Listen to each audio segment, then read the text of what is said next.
Welcome to our video for high leverage practice number 12, Systematically Design Instruction Towards Learning Goals.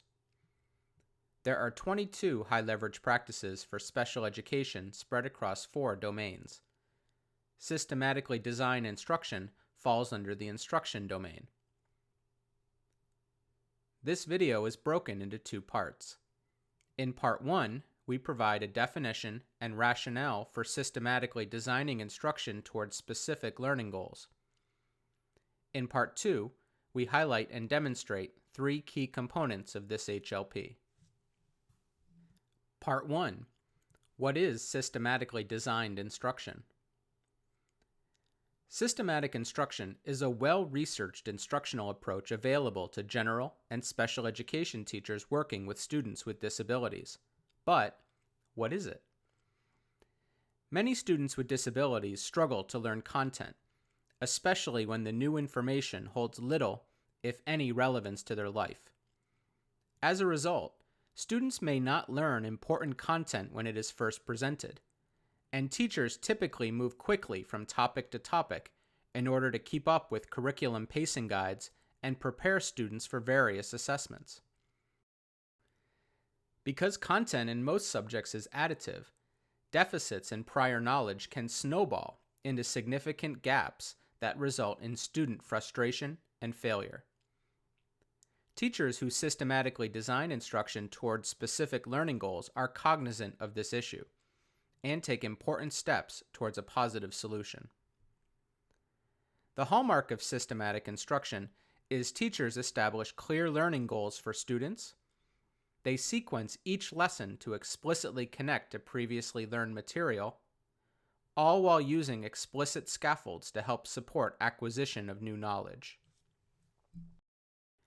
It takes careful planning to systematically design instruction. Teachers must identify precise learning goals, determine what students need to know and be able to do in order to reach the goal, and allocate instructional time as appropriate to meet student needs. It's important to note that systematic instruction is not applied in isolation. Rather, it is one component of well-designed lessons and units. For example, systematic instruction is very closely tied to the principles of explicit instruction. Explicit instruction is another high-leverage practice for special education, which you can read about in the HLP book published by CEC and the Cedar Center, and learn about in video 16 from this series. Systematically designed instruction is effective for many students, not only those with disabilities, and it can be used across grade levels and content areas. It's important to note, however, that while any teacher can and should systematically design instruction towards learning goals, the intensity with which teachers use this practice increases with the specific needs of students with disabilities. For example, special education teachers and other specialists should use data to make informed decisions about student goals, identify intense interventions to pursue and address those goals, and determine needed supports that bridge the gap between the demands of the curriculum and the needs of the students. Part 2. 3 components of systematically designed instruction. There are 3 key components of systematically designing instruction towards learning goals. 1. Set clear, specific, challenging, and measurable goals for students. 2. Organize and sequence lessons logically so they target broader goals. And 3. Support students in organizing new knowledge by providing scaffolds and structures for learning. Component 1. Set clear, specific, challenging, and measurable learning goals for students. It is important for teachers to set instructional goals for individual students, instructional groups, and for the entire class. All goals should be set based on available data and in consultation with instructional experts. For students with disabilities, goals should be contained within the IEP and regularly measured using progress monitoring tools. Teachers should explicitly communicate goals so students know what is expected. It is important to connect daily goals to longer-term outcomes. In addition, teachers should be clear about what constitutes success and what steps students will need to complete in order to achieve the goal successfully. Activities during lessons should be structured so students succeed to the extent possible.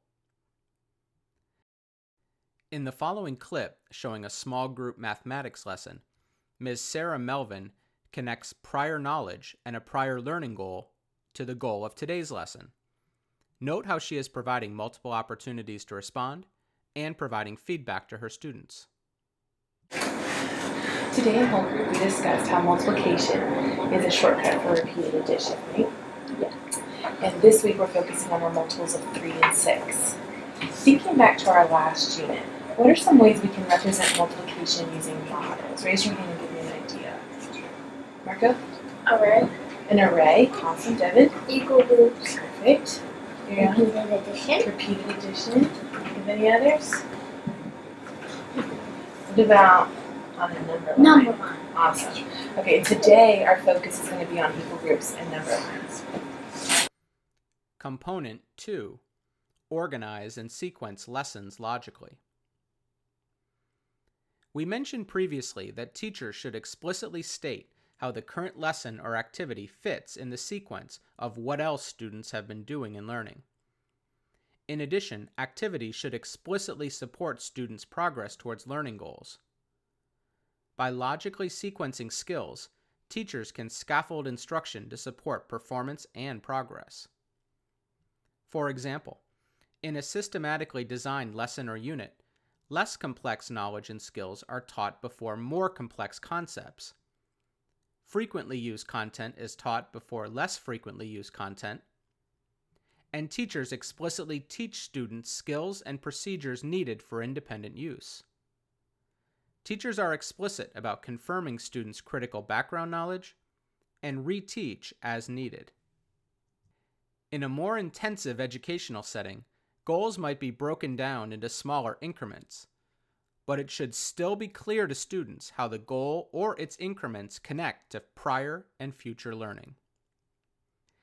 In this small group reading example, Dr. Carol Canaday Payne scaffolds a phonics lesson so students first orally identify the number of phonemes and words, which represents less complex knowledge, and then later she provides the opportunity for them to demonstrate that basic knowledge by completing a more complex task. In sum, she demonstrates a logically organized and sequenced lesson. Now we are going to it's really important to hear sounds, right, to read. And so this number 2 is going to be, if you hear 2 sounds, then you're going to put the picture here, okay?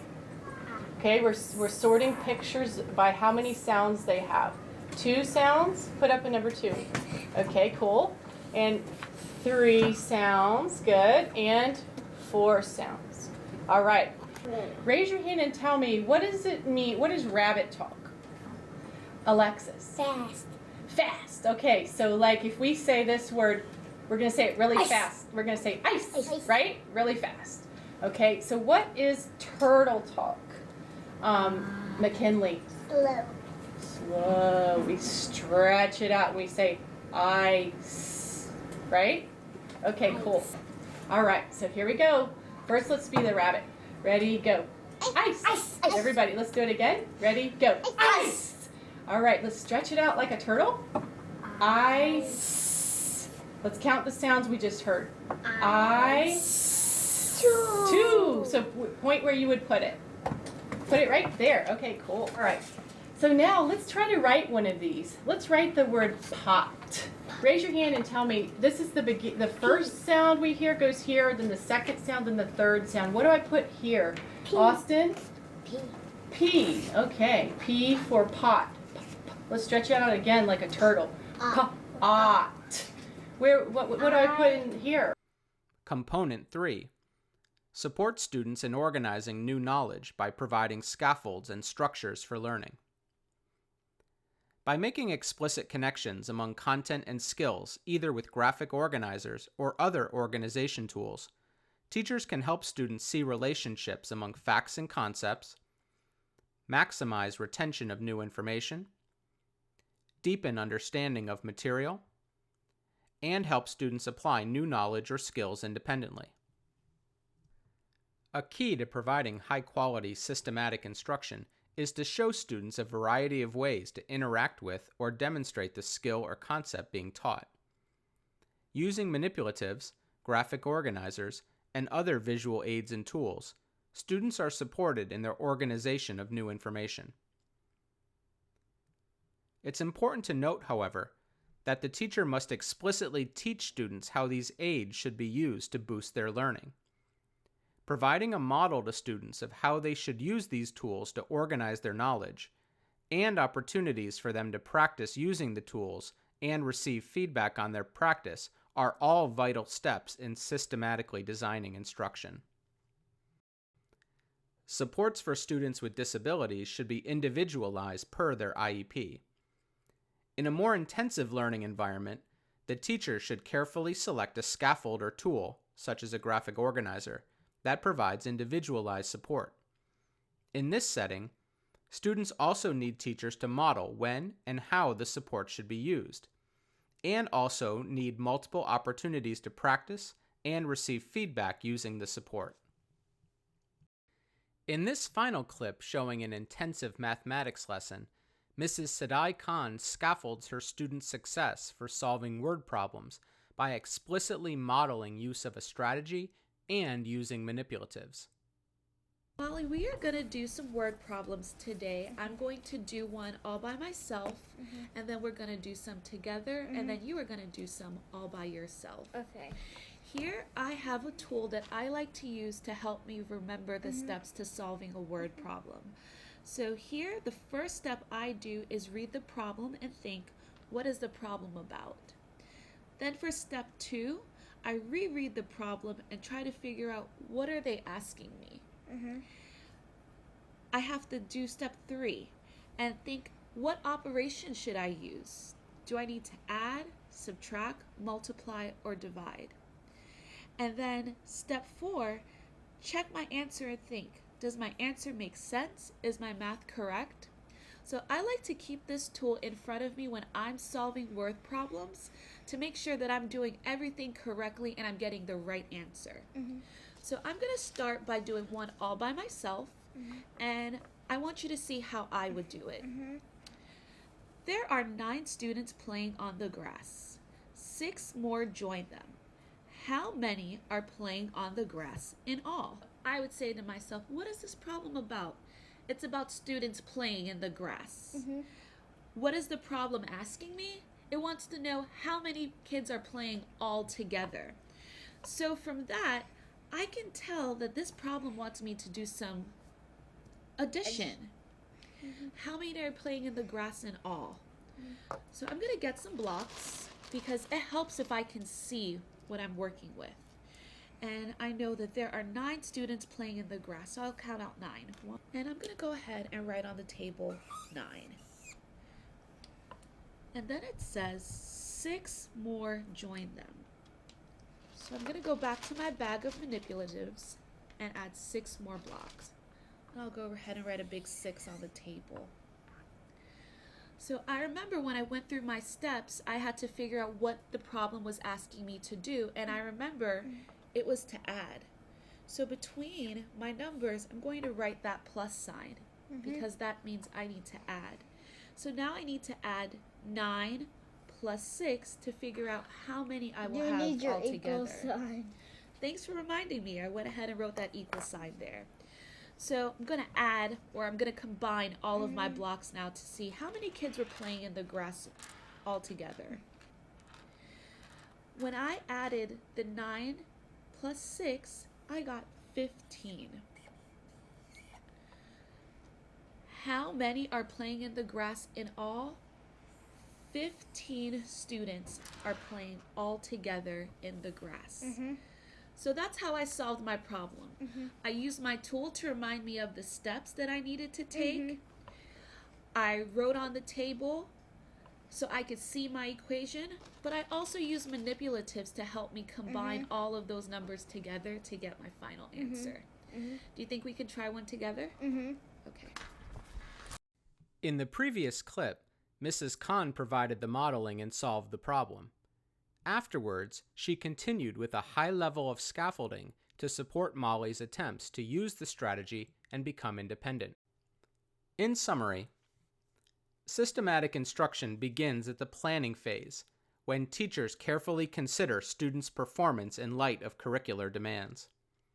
Then, systematic instruction continues throughout the instructional process to match the intensity of instruction with students' individualized needs. The principles of systematic instruction intersect with several other HLPs, including number 16, use explicit instruction, and HLP number 20, intensify instruction. More information about systematically designing instruction towards learning goals and its role in supporting the needs of students with and without disabilities can be found at www.highleveragepractices.org and the National Center for Intensive Instruction website. Thanks for watching, and please continue using resources from this series on high leverage practices for special education.